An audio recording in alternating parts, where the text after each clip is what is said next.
केवी news में आपका स्वागत है। मैं मुदस्सिर अहमद आपके साथ। कर्नाटक मैसूर के नरसिंहराजा क्षेत्र में मैसूर नगर निगम के वार्ड 33 के कॉर्पोरेटर बशीर अहमद हमारे साथ यहाँ उपस्थित हैं।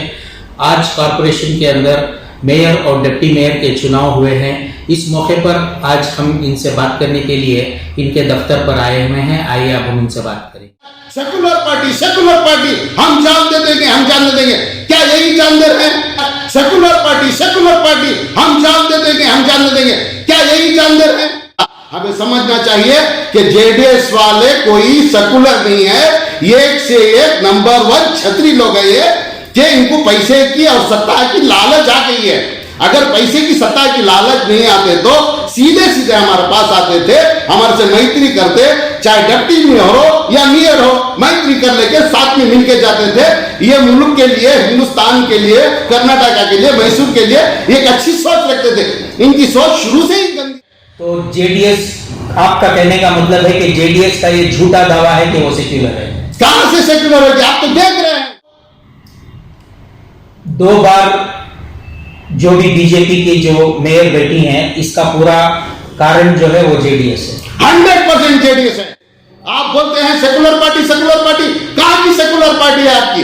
आपकी तो बिकी हुई पार्टी है।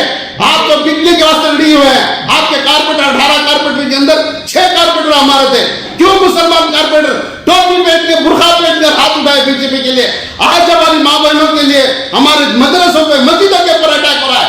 आप क्या इतनी तुमको लालच आ गई, सत्ता की लालच, इतनी भूख आ गई पैसों की आपको? सर, आपका कहने का मतलब है कि रेशमा बाबू को भी कहीं ना कहीं जेडीएस ने इस्तेमाल किया है। 100% वो मेरी बहन है।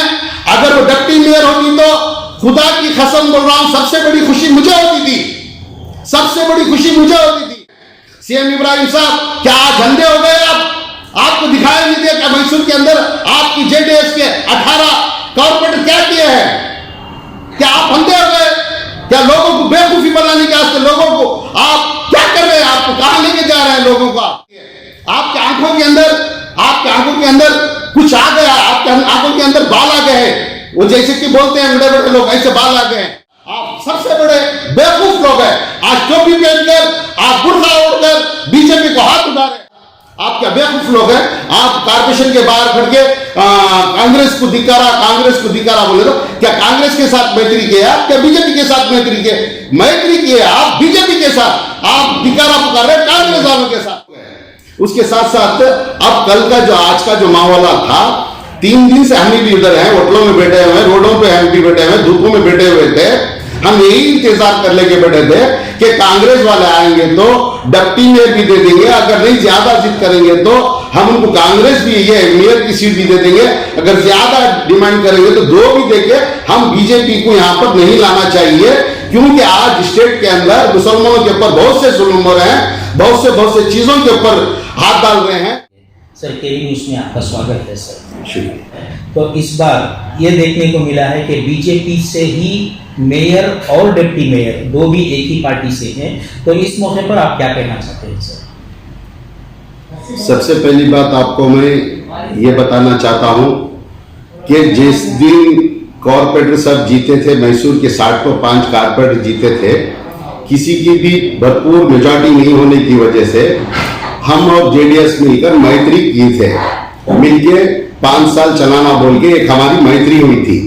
कब? 4 साल पहले जब हम मिलकर उनके साथ बनाए तो पहला मेयर हमारा हुआ, पुष्पा जगन्नाथ मैडम हुए थे, और उसके साथ डिप्टी मेयर हमारे शफी अहमद साहब हुए थे। उसके बाद हमारा टर्म खत्म हुआ। जैसे हम उनको जुबान दिए थे, इसी के साथ हम उनको वापस मेयर दिए।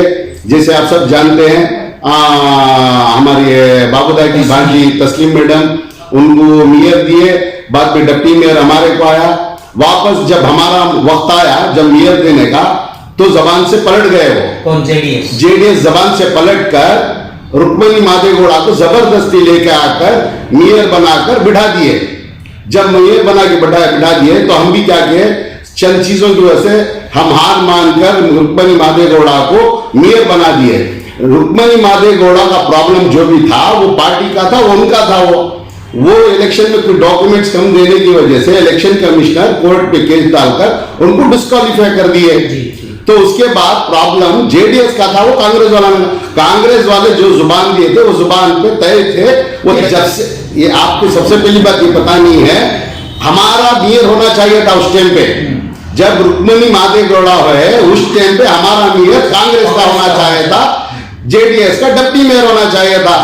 दूसरे कमेटी थे वो बांट लेना चाहिए था सब मिलकर। ये जबरदस्ती कर जेडीएस वाले ब्लैकमेल कर नहीं तो हम बीजेपी के साथ चले जाएंगे, हम उनके साथ चले जाएंगे बोलकर, हम क्या सोचे अगर ये बीजेपी के साथ चले जाएंगे तो बीजेपी स्ट्रांग हो जाएगी।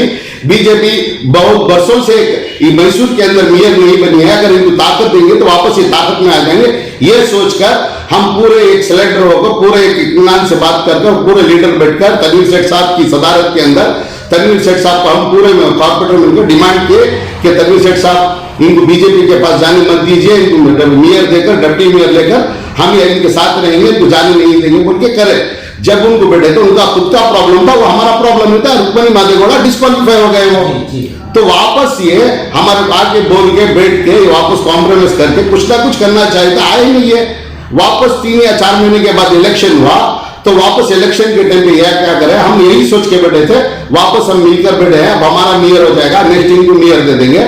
जब इलेक्शन हुआ तो ये क्या करे, जे बीजेपी वालों के साथ मिलकर जब हमारी मेजॉरिटी थी, जब हम सब हाथ उठाए कांग्रेस के, तो कांग्रेस वालों के वास्ते जेडीएस वाले मेयर के लिए हाथ नहीं उठाए, खामोशी से बैठ गए, तो बीजेपी से मेयर हो गए। वापस डिप्टी मेयर जो हमारा था वो कंटिन्यू हो गया, वो ऐसा सिचुएशन था, वो उन्होंने जो कंटिन्यू हो गए। जैसे कि आप देख रहे हैं, आप बेंगलुरु के चामराजपेट के ईदगाह के बारे में आप जब जानते हैं, अगर जमीर अहमद साहब अल्लाह उनकी फैमिली को उनको सब सलामत रखे, हमारे ऊपर सलामत रखे, अगर वो जाकर अगर सुप्रीम कोर्ट से अगर आर्डर नहीं लेके आते तो आज कर्नाटक के अंदर एक बहुत बड़ी फसाद हो जाती थी, आज हमारा इलेक्शन भी नहीं होता था। आज सब ये देखते हुए भी हमारे जेडीएस के जो लीडर्स हैं, जो बड़े बड़े बातें करके कारपोरेशन के बाहर खड़ के कांग्रेस को धिक्कारा पुकार रहे हैं। धिक्कारा तो पुकारना चाहिए था बीजेपी को।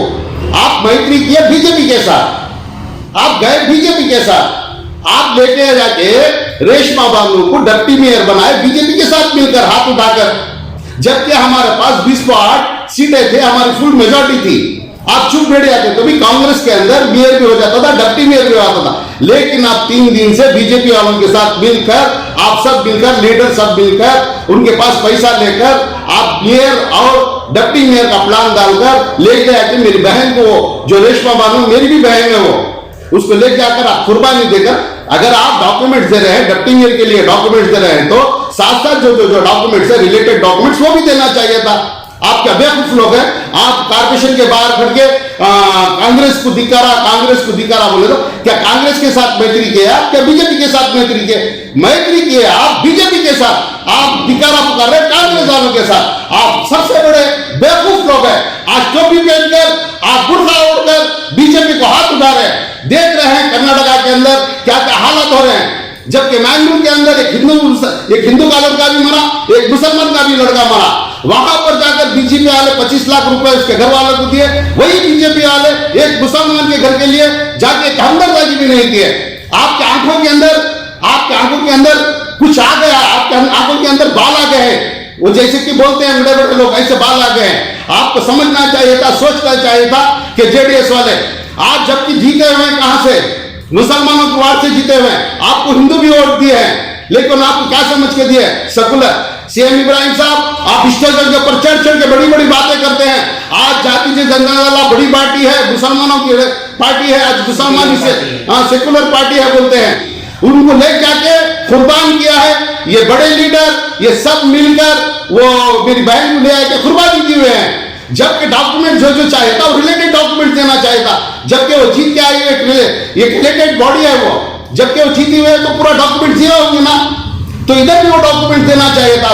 आप सब मिलकर चुप के एक मुसलमान का नाम डाल के उसकी बेइज्जती कर कर आप सब मुसलमानों को ये बहुत बड़ा धक्का पहुंचाए। मैं आजिज़ाना मोहतरमाना गुजारिश करता हूं, आप सब देख रहे हैं, मुसलमान पूरे कर्नाटक के मुसलमान देख रहे हैं कि मैसूर के अंदर जेडीएस ने क्या कर चुका है। यहां 100 साल से कभी भी बीजेपी नहीं बैठी थी मेयर होकर, इस बार दूसरी बार बैठी है, इसी वजह से कि जेडीएस की वजह से। आप पूरे कर्नाटक के अंदर देखिए घूम घूम के, कहां सेकुलर है? आप उठा के गए असेंबली के अंदर बैठी है, क्या मुसलमानों के वास्ते बात की है? वो कब मुसलमानों के फेवर पे खड़ी हुई है? वो चुप लोगों के सामने आके सीएम इब्राहिम साहब वो थोड़े मुसलमान लीडर आ जाते हैं, बड़ी बड़ी बातें करते हैं। बेंगलुरु से एक लीडर निकल गया कोई गोरीपाड़े से, वो भी स्टेज पे चढ़ जाता है, सेकुलर पार्टी हम जान दे देंगे, हम जान दे देंगे। क्या यही जान दे रहे हैं? आप तो मुसलमानों की जान ले रहे हैं। आप कैसा एक पार्टी, जबकि 20 हमारे मेंबर थे कांग्रेस के, जब फुल मेजोरिटी में थे, आप हो सकते तो हमारे साथ आके मैत्री करके पूरी भी लेते, आप मेयर भी लेते, डिप्टी मेयर भी लेते, तो हम देने के वास्ते तैयार थे। 3 दिन से हम इंतजार करें। आज आप अंदर आके जो बीजेपी से हाथ मिला के आप मेयर भी बन गए, डिप्टी मेयर भी बना दिए उनको। आप आगे बोल रहे हैं, बाहर खड़ के बोल रहे हैं। वो एक आदमी भी जो बाहर हमारे लिए धिक्कारा पुकार रहा है कांग्रेस के लिए, ना वो एक कॉर्पोरेटर है, ना एक आदमी समझदार है। वो क्यों कांग्रेस के लिए धिक्कारा पुकार रहे हैं? आप तो मैत्री के बीजेपी से धिक्कारा पुकार रहे हैं कांग्रेस को। तो अक्सर ये कहा जा रहा है कि कांग्रेस जो है वो मुसलमानों की दुश्मन है करके लोगों के जो है दिमागों में, लोगों के जो जहन में ये बात डाल रहे हैं। तो जहां तक चामराजपेट क्षेत्र के जो एमएलए बीजेड जमीर अहमद अगर दिल्ली जाकर सुप्रीम कोर्ट से ऑर्डर ना लाते, तो क्या बेंगलुरु में भी हुबली में जो हुआ वो सही वही होता? सर, मैं आपको खुले ही लफ्जों में बोलता हूं, अल्लाह जमीर भाई को 100 साल की हयाती दे, अल्लाह उनको हमारे ऊपर सलामत रखे कि उन्होंने अगर एक दिन भी लेट जाने के लिए अगर दिल्ली कर देते तो जिंदगी भर क़यामत तक वहां गणेशा बैठता था। गणेशा बैठना अलग बात है, वो उनकी मजहब की बात है, वो अलग बात है, उससे हमको लेना देना है। लेकिन ईदगाह के अंदर बैठते तो वहां फसाद होती, वहां मुसलमानों को भी नुकसान होता, वहां हिंदुओं को भी नुकसान होता, हमारे कर्नाटका को भी नुकसान होता। सरकार की चाल जो है वो कामयाब हो जाती। सरकार जो सूची, बीजेपी जो सूची, आरएसएस जो सूची, उसमें वो कामयाब हो जाते थे। हमारे जो मुसलमान जो लीडर हैं वो मिलकर, हमारे जैसे कि भी हमारे अल्ताफ खान साहब हैं, उन सब मिलकर, हमारे जमीर अहमद साहब और दूसरे तीसरे लीडर सब मिलकर इसके पीछे जद्दोजहद कर खाना पानी छोड़कर इमीडिएटली रातें रात जाकर दिल्ली में बैठकर सुबह ऑर्डर लेके इस चीज को रुकाए। अगर नहीं रुका के होते तो आज आप और मैं यहाँ पर बैठकर ये गुफ्तगू नहीं करते थे कि बीजेपी वाले जेडीएस वालों के साथ कैसे मैत्री कर ले। ये डिस्कस होता था कि गलाटा कहाँ कम है, कहाँ कर्फ्यू नहीं है, ये डिस्कस चलता था। पहले भी ये आप देखे होंगे 2004 में जाकर जब हुकूमत बनाना था, कुमार स्वामी ने जाकर येडियुरप्पा के साथ बना लिए, जब आप सीटें ही नहीं थी, जबकि 0 सीटें चल रही थी बीजेपी, वहां से यहां तक अब 120 सीट 80-90 सीटों तक आ गई बीजेपी। ये आपकी गलती है, हमारे ऊपर मत डालिए। आपकी गलतियों को आप सुधारने की कोशिश करें वापस, वरना कांग्रेस वाले आपको मुंह तोड़ जवाब देने के लिए तैयार है। सर, मेरा आखिरी सवाल, आने वाले दिनों में जो है चुनाव आने वाले हैं, तो अब की इस हरकत को अगर जनता की समझ में ये बात आ गई तो कांग्रेस किस हद तक कामयाब हो सकती है? सर, कामयाब होना नहीं होना सेकेंडरी बात है। वो अब ये डाल लीजिए, हमारा सऊद जो छोटे साहब का बेटा है सऊद, वो भी कारपेटर है, वो भी अंदर आया था, वो भी काउंसलिंग में था। वो क्या किया, जब मेयर को हाथ उठाने का टाइम आया तो वो हाथ नहीं उठाया, उठ के बाहर चला गया। आप 5-6 लोग हैं मुसलमान, आप भी 5-6 लोग ऊपर के निकल के बाहर चले आते तो बेहतर होता था। वैसे भी बीजेपी की हो जाती थी मेयर, डिप्टी मेयर। लेकिन आप सत्ता के वास्ते, आप पैसों के वास्ते बिके हुए लोग हैं, आपके पास ईमान ही नहीं है। आप क्या मुंह के लोगों को बताएंगे कि हम बीजेपी के साथ मिले हैं, आप सब मिलकर हमारे को वोट दीजिए, हम आपका काम करेंगे। जबकि बीजेपी के कारनामे आप देख रहे हैं, दिन रात देख रहे हैं, बीजेपी आरएसएस क्या कर रही है। अब जितने भी वहां पर आप कॉर्पोरेटर हैं, 20 को 7 कॉर्पोरेटर जो बीजेपी के हैं, उसमें तो पौने तो आरएसएस के हैं लीडर्स में। अब सीधे जाके आरएसएस से हाथ मिलाए। आपको इतनी क्या जरूरी आ गई कि आप जाकर अपने आप को बेचकर एक सत्ता के लिए, भूख के लिए आप उनके साथ मिल गए। आपकी इस आवाज को हम जनता तक पहुंचाने की पूरी कोशिश करेंगे सर। केवी न्यूज़ को बात करने के लिए आपका